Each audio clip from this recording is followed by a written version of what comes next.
A warm welcome to this week's edition of Energy Frontiers. I am Justina Okechukwu. This show has been proudly brought to you with support from the African Energy Chamber. These are headline energy news for you from across Africa and around the world. Brent crude futures were up nearly 6% in the week ended Friday, while the U.S. West Texas Intermediate crude gained about 8% as news of a stronger manufacturing data from China came in early Friday's session. That added to the shutdown of some oil fields in the Iraq Kurdistan region by oil majors such as the Norwegian oil and gas operator DNO ASA. Global banking giant UBS says while oil prices may remain volatile in the near term, rising Chinese crude imports and lower Russian production are expected to lift prices over the coming quarters. The European Union Council and the Parliament on Thursday reached a provisional political agreement to raise the share of renewable energy in the EU's overall energy consumption to 42.5% by 2030, with an additional 2.5 indicative put up that would take that threshold to 45%. A new report by the Global Wind Energy Council shows that Africa and the Middle East region is expected to add a total of 17 gigawatts of new onshore wind capacity in the next 5 years, of which 5.3 gigawatts will come from South Africa, 3.6 gigawatts from Egypt, 2.4 gigawatts from Saudi Arabia, and 2.2 gigawatts from Morocco. The Director General of the International Renewable Energy Agency, Francesco La Camera, has said that pursuing fossil fuel and sectoral mitigation measures is necessary but insufficient to shift to an energy system fit for the dominance of renewables. According to IRENA, up to $35 trillion investment is needed by 2030 for a successful global energy transition to renewables. The 48th meeting of the Joint Ministerial Monitoring Committee of OPEC is set to hold on April the 3rd. Analysts say that the next meeting where possible changes to production levels are expected is not in place until June during the 35th OPEC and non-OPEC ministerial meeting, although an earlier decision can always be made.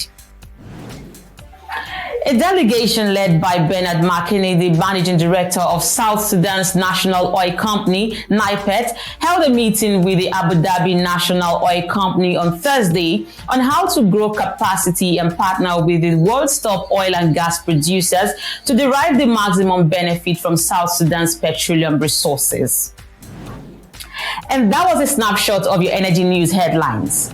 When we return, let's hear from African women on how harnessing diversity and inclusion in the energy industry in the age of energy transition could be a game changer. We'll be right back.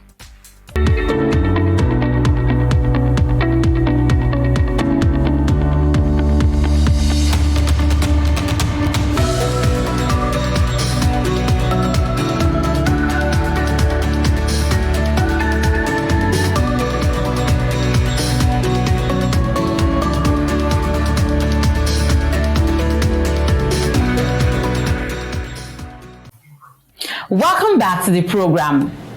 The African Energy Chamber, under its new African Women Business Energy Network initiative, hosted a webinar on exploring gender inclusivity and equality across Africa's energy industry and the best practices to maximize female participation in helping Africa deliver a just and equitable energy transition. The inaugural roundtable discussion was moderated by the executive chairman of the AEC, NJ Ayuk, and featured female industry experts and heavyweights from across the continent. Here is an excerpt of their discussions. The African Women Business Energy Network was launched on Women's Day. And it's a network that will be a pivotal connector between the energy women, the women in energy, and the opportunities that we have out there in the African energy industry space. We have so many women out there who really want to be part of the energy journey in Africa. There's a transition, the energy transition that is ongoing, and women are quite interested to be part of it as well. alongside other colleagues in the industry. And this network is actually that platform that women can actually leverage on and be part of this energy transition, as well as the agenda we have of ending energy poverty in Africa by 2030, at least closing the gap. If we can't put a complete zero, let's close the gap by 2030. It's a continental agenda.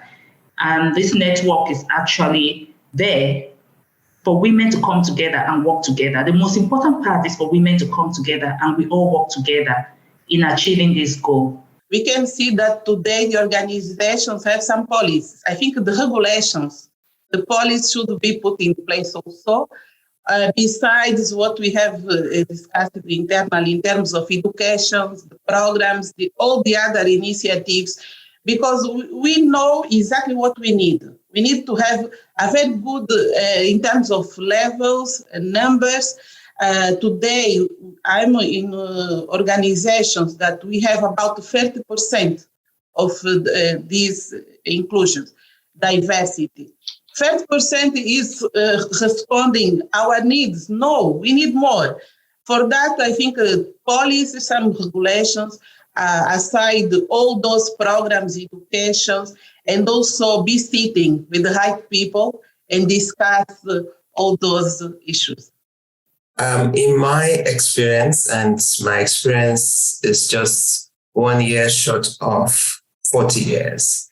So I know that there is ample opportunities for entrepreneurial participation in the upstream sector, downstream sector, every sector of the energy industry, and not just only oil and gas. Now, participation requires a lot. You can participate from two main, I would say, categories. So you can decide to participate as an entrepreneur owning your own oil and gas company. In Nigeria now, there are quite a few people that have ventured into the E&P part of the business, and they're asset owners. So you can participate as an entrepreneur, as an asset owner. You have your own exploration and production company. You can also participate as a contractor. And in participating as a contractor, of course, there are broad categories of contractors as well. But I like to put them in three categories. So you have what I would call, small contractors, small size contractors that are looking for business that is less than $1 million. You have medium-sized contractors that are looking for business that is between $1 million and $10 million. And then you have the major contractors that are above $10 million. Because once you start talking $10 million, then you need, a bigger size insurance to be able to protect, both the contractor and also the company. And I think first point to make is financing is gender neutral. So whatever you need to do to secure financing for any project or for any deal is gender neutral. And there's certain steps or certain considerations that you must always keep in mind. Financing for one project is different from financing that is required from another project. So energy financing is very, very broad. So first steps, take a step back. It's important to determine what, type of energy project you're trying to finance and what is the scale of the energy project that you're trying to finance. So if you talk about scale, think about it. If you're going to finance an off-grid solar plant for my village in Nigeria, the financing approach that I would take would be very different from if I was trying to finance a large-scale power plant, to a big city somewhere in Europe. As you know, large-scale projects would typically require you to look for multiple sources of financing, including guarantees from governments or multilateral agencies, just to make sure that the deal is bankable and that it works end to end. Coming next, Gerego Power PLC says it is willing to work with the Nigerian government to tackle the challenges in the power sector. More on this in just a moment.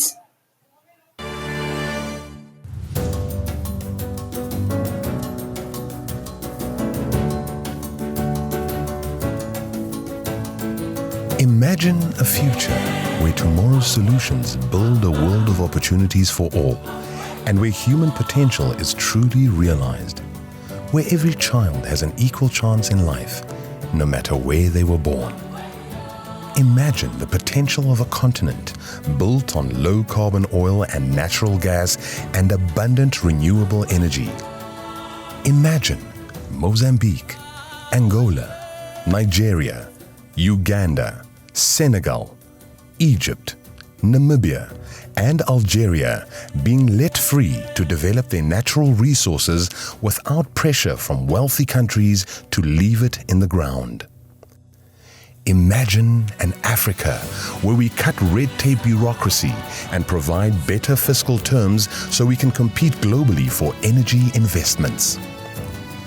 African Energy Week is the African Energy Chamber's annual event held at the Cape Town waterfront, uniting African energy leaders, global investors, and executives from across the public and private sector for 4 days of intense dialogue on the future of the African energy industry, showcasing the latest technologies and innovations to 5,000 plus registered delegates from over 100 countries and international professionals from across the global energy sector.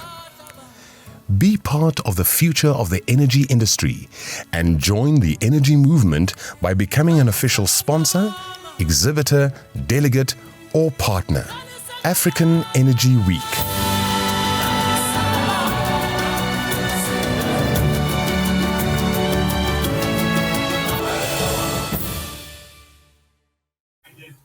Welcome back. I am Justina Okechukwu.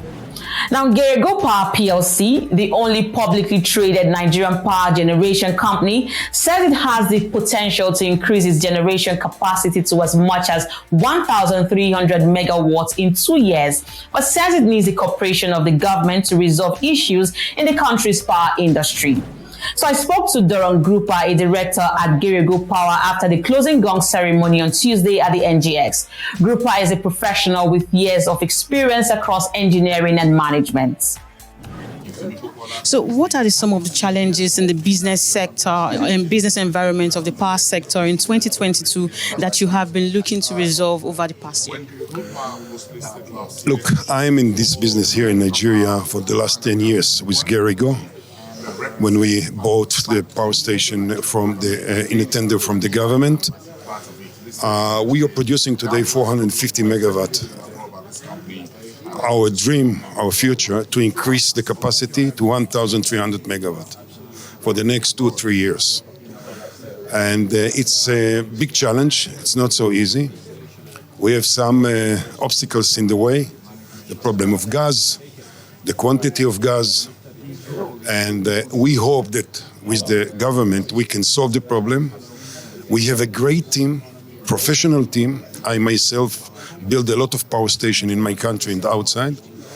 And I think with this management, with this professional Nigerian people, we can bring this power station to be one of the largest in Nigeria and to contribute to the people of Nigeria and to sell more electricity. So what would you say has hampered in investment decisions in the Nigerian power sector, and what reforms are you looking at? Look, you're talking about investment in the power sector. Look, it's till now it's not enough. It's not enough. But I think that the private power station section can contribute more than I think till today they privatized around 9 power stations, but really I think 5. I think that the private sector must be more involved in the power industry. Like in my country, the government decide not to be involved in production, only in transmission. This is the real thing. We can bring the money, we can bring the knowledge, we can bring the know-how, and then the money is not the main problem. The money is not the main. If the environment and if the regulation can give us the option to invest more, we will do it without any problems. Now, Are there plans for new acquisitions and other investments in the energy sector? So what assets is Geregu looking at in the near term? What do you mean, what's asset? It is, we are now participating in a tender of Geregu 2 to increase the capacity of us, and we will see in the future. We want to produce 300 megawatt, 1,300 megawatt. This is That's a lot. Yeah, that's a lot. But we can achieve it. So what are your thoughts on the push for renewable energy? You're coming to an area that I'm involving now, I'm building now, not in Nigeria, wind turbine, big ones, two farms, and a lot of solar energy with storage. The new things in the world now, it is to build solar with storage. This is the new issue with batteries. And I think in Nigeria have a huge potential. I don't know about the Nigerian, about the wind turbine, because I never measure here the wind outside or all Nigeria, but about the solar energy, it's a huge potential here in Nigeria, huge ones. Believe me, I know what I'm talking about. And again, it's depend the regulation, it's depend the government. If they want to bring us as a private investors, like Mr. Femi Otedola, he is ready to do that. Believe me, he's a really believer. And he is a guy that are ready to do a lot here in these kind of things. And it's depend a lot in the government. If they want us to come and to bring here, again, the money is not the problem. The money is not the problem. I think if we have good business here, we can bring the money here.